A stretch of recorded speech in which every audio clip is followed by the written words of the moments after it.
they read the word, they really read it until they feel something. Yes. But now, we just read it because, but now, we do not want to read it because we don't feel something. Yeah. Go around asking students in the school and people outside the school if they know certain Bible characters. Mm-hmm. So that day, I decided to ask people just a simple question: how many children did Isaac have in the Bible? Many people failed it. Yeah. And the only person that was able to answer that question, guess who? Like the only person that was able to answer that question was Maria. Oh, That yeah. was the first day I set my eyes on Maria. And if you're reading the word, you're going to turn your back on the world. So, Simply promise and you. Hello guys, you're welcome to Simply Promise and You. So today I'm going to have a very wonderful conversation with one of my guys here in school. So we want to talk about something that is very, very important, something that has to do with the Gen Z. But if you're new to this channel, please make sure you like, share, subscribe, turn on the notification bell, and share the videos with your friends. And if you have any thoughts or opinions that might differ from what we are sharing today, please endeavor to share your comments. I still remember your humble host, Promise. So let me introduce this guy. In some frequent previous videos that I've done in school, he has been an ever-present feature in it. So let's welcome him. Can you introduce yourself to us? I can Can introduce you myself. tell our audience who you are, please? I am CJ Soriano from Lyceum, 20 years old, and So today we want to talk about the Gen Z and we want to explore how genuine they are when it comes to religion. We really want to explore the relationship between the Gen Zs and see if they are really into religion or if they see religion to be something that their parents in the past just followed. So today, let's just delve into it. For me, I'm a millennial and I am a Gen he's Z. a Gen Z. So first of all, I'm a member of the Church of Jesus Christ of Latter-day Saints, and that is a religion that many people regard as the Mormons. So what about you? Your I am a religion? Christian, and but many people known as born again. Okay. So what do you think about the issue? Like, do you think the Gen Zs today really care about religion? There's a different side of it because some really do. Like on our part, we call those peoples very on fire. But on the other note, there was some those that are just going there just for the cloud of it, just for the like because everybody was going inside of it. So the genuinity of religion right now is some is deteriorating, but some is improving. Like for the others' hearts who really need Jesus or really need their God right now is if their life was changed on this point of time because our time right now is very not peaceful, very magulo in Tagalog is if their life have been changed, they will be the most genuine followers. But if some others they just go for it for the God, as I said. So that are my 2 points of two diversities, and if we're going to talk about the genuinity of the religion. Yeah, that's true. I don't know if I've actually shared this with you. One of the things that really made me to start this channel Yeah. is because when I came here, where we come from, we are religious. Like I said, I'm a Nigerian and I'm here in the Philippines. Philippines is also a religious country. It is the only country in Southeast Asia, or should I say Asia as a whole, that has a majority of Catholics and other sects in it. So, which means Christian values, Christian teachings and tenets influence some of its constitutions or things in the society. But I kind of like notice that in as much as it is a Catholic majority country or a Christian majority country, most people, when I have the conversations with them, especially the Gen Z, I realize that most of them are lacking when it comes to Bible knowledge? Oh, yeah. That's because the some of their knowledge on religion right now is that um, God is the one who's gonna seek. That God is always the one who's gonna seek them. I mean, it's not exactly not true, but it is also like me on a relationship, but I am the only one loving the other person. So the reason why they are not very aligned to the word is because they do not seek the word. And the reason why they don't know God that much is because they don't want to know God that much. Because knowing is equals to knowing the facts about the Bible, knowing the gospel, knowing the facts about God will turn you into something that was supposedly allergic to doing the stuff that he doesn't want. And knowing God more is going out of the sin more. So what is inside this sin that the people does not want to live this? So in this sin, it is fun. In sin, it is very enjoyable here. So they do not want to know God more because they're still in the world. So if you want to know God, you need to read the Word. And if you're reading the Word, you're going to turn your back on the world. So meaning of that is that the reason why they're very shallow in it because they do not give this interaction with their creator. So meaning it's like me and you. I'm just always talking to you, and you always listen. So how does that? How is the communication between that? Just gonna be always be one way, right? But if you're going to talk to me, you're also gonna know me, and also gonna know you. So there's a mutual communication on it. And if the communication is not cut off, we're going to know each other more. So as we know each other, we're going deeper. So now we're now going away from the shallow us and going deeper on the word. So if we're going deeper to the word, we will know God more. Yeah. And if we know God more, we will not have these problems that the teenagers Yeah. right now are very That's shallow in their true. Yeah, it relationship. makes sense because going to make a challenge. I'm going to go around asking students in the school and people outside the school if they know certain Bible characters. So that day, I decided to ask people just a simple question: how many children did Isaac have in the Bible? And Yeah. do you know the answer? I think I know. I think it's two, Esau and Jacob, right? Thank you. That's great. You see, he got it. So I was going around asking that question. To be honest with you, no one answered it. I even went to some of the pharmaceutical companies here, and I asked them that question. To be honest with you, many people failed it. Yeah, And the only person that was able to answer that question, guess who? me and The only person that was able to answer that question was Maria. oh That yeah, was the first day I set my eyes on Maria. oh yeah, So we were at a pharmaceutical um,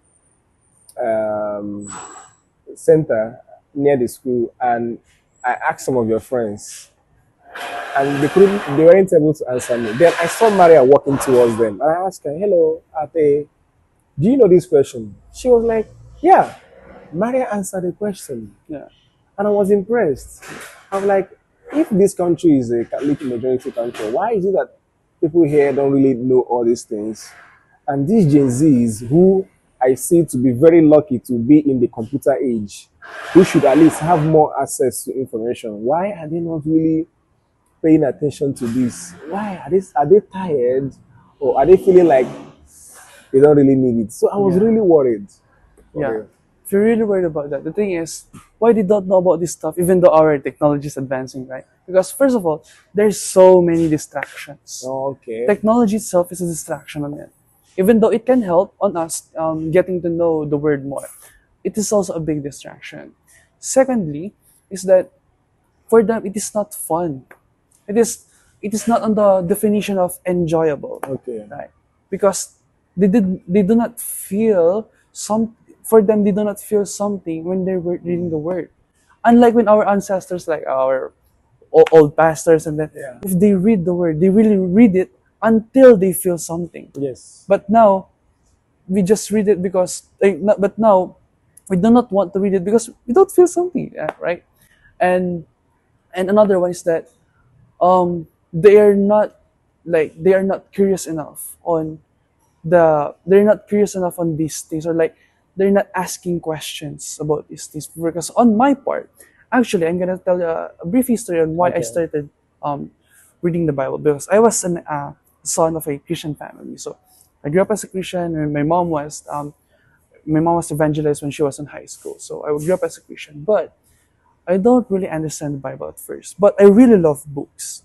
So what I did is that, what my mom did was that she gave me the Bible. She said, "This stuff is a history book," which is true. This stuff is a history book, and read it so that you will know a part of our history. So when I read the Bible, because when I read the Bible, it's not just about the stuff that are spiritual for the other. It's not just spiritual. Yes, if you're reading the Bible, you're going closer to God, but you can also read the Bible as a form of entertainment for, like, because of me, I did that when I was young.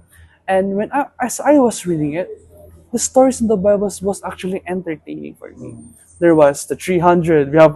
There's a 300 in the Bible. It's my favorite story, Gideon, when they break the vases and they faced all their enemies. And then there was also the 12 sons of Jacob, and a lot of more, like the miracles of etc. And then when somebody was swallowed by a big whale, Jonah, right? So in this kind of stuff, those kind of stories, if you put them, if you give them to your children young, they will be curious enough to know, to start asking questions. But the lacking of our generation, on my generation today, is that they stop asking questions because it is always answered by what? By this computer, by this technology that we call internet, right? But back in their days, they will seek the answer. Now you just need to type it to seek it. You don't even have to ask it, because when you scroll the reels, Yeah. answers on certain random things start popping up, right? So yeah, you need to seek it. You need to seek the word of God.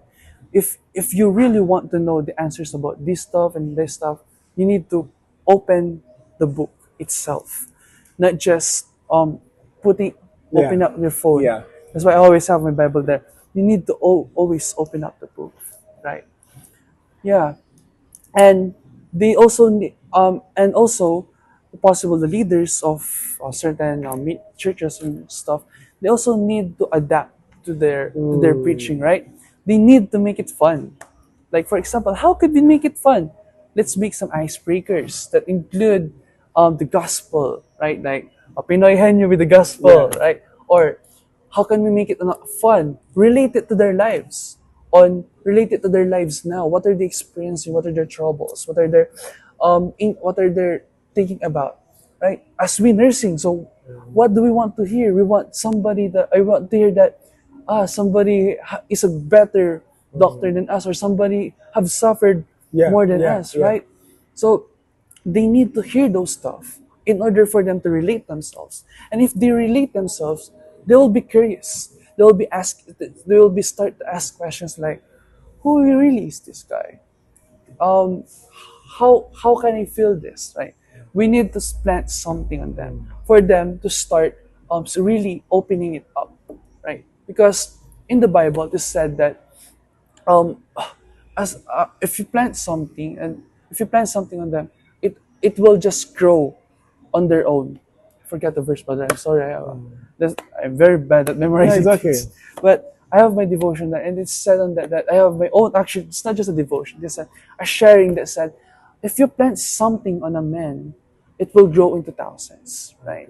Like how a parable of Jesus, that how a 12 loaves of bread, when split up and split up, when they start asking questions, when you start asking questions and giving it to them, feeding them, there was it will you will never know how much will you feed to other people, right? So yeah, and the thing is, we also need to start putting faith on the next generation. Why? Because I'm gonna say it right now. So the problem also is that the first generation before us have no faith in the Gen Z. did not put any belief that they will be a good, that they're the wasted generation. They always put it in their minds that you guys are the bad guys, right? But as said in the Bible, a little faith of a mustard seed can move mountains. So if you put faith on that man, if you put little faith on our generation, if you put faith on every Gen Z people, if you put not just faith of, if you put a little bit of word, that will move the mountains on his Yeah. heart, and it can be the starting point of a new life for them. Yeah. So that is what I'm saying, that um make make the gospel make no use the gospel on adapt make use the gospel on adaptation on what is happening right now, because yeah, you need to we need to chase people. Not the people will chase the gospel, because it is very hard for them to chase it anymore. So, and then we need to make them we need to make it enjoyable for them. That is first But to enjoyable, does that mean that we have to eliminate some of our principles to make it enjoyable? no, we just have to, like, the sneak peeks, like Okay. sneak peeks but fun, because after that we're going to move on to the phase 3 of making making them relate to the gospel, because if they have related to the gospel, oh my gosh, this book speaks like that. If they feel that this book speaks, if they feel that, because me, I am a reader of novels, oh my gosh, I feel this. If Yeah. I feel Yeah. this, I will read it more. So if they feel it, if they relate on it, they will feel it more, and then they will start opening up the Bible more, right? So it is upon it is also upon us on the strategizing too on how we're going to prove them, because yes, my generation is a little bit lacking of the word now, lacking of this, because everything is easy. But why don't we also try to why don't we also make it look like there's something here that will make it that will make their eyes turn on us, because the number one reason why they don't read the Bible is because they do not see the Bible itself. Okay. Well, that's cool. Yeah. Guys, you have heard it. I also feel like they kind of like see religion to be a control Yeah, and stuff. like it's like a black and gray stuff, boring life. Yes, We're yes. gonna do this. Yeah, We because must and not also they sin. feel like, if I'm seriously into religion, there are certain things I might have to stop. Like I see some of the ways some of them dress. Oh, I'm like, this is so immodest. Yeah, Uh, I feel like for me, I believe that religion is very, very important. yeah, It's very, very necessary for whatever group, be it the millennials, the boomers, yeah, these Gen Zs. Religion is important. Um, Religion has done many good things, but we don't have to blame religion solely on some of the bad players in religions. Do you get it? So I believe that every human being needs something to believe in. yeah, And what is more important than believing in a higher power yeah, and then believing in Jesus Christ? So, to our Gen Zs who are listening to us, if you think otherwise, just let us know in the comment section. And please ensure to like, share, and subscribe this video. Thank you, yeah. guys. So, guys, bye.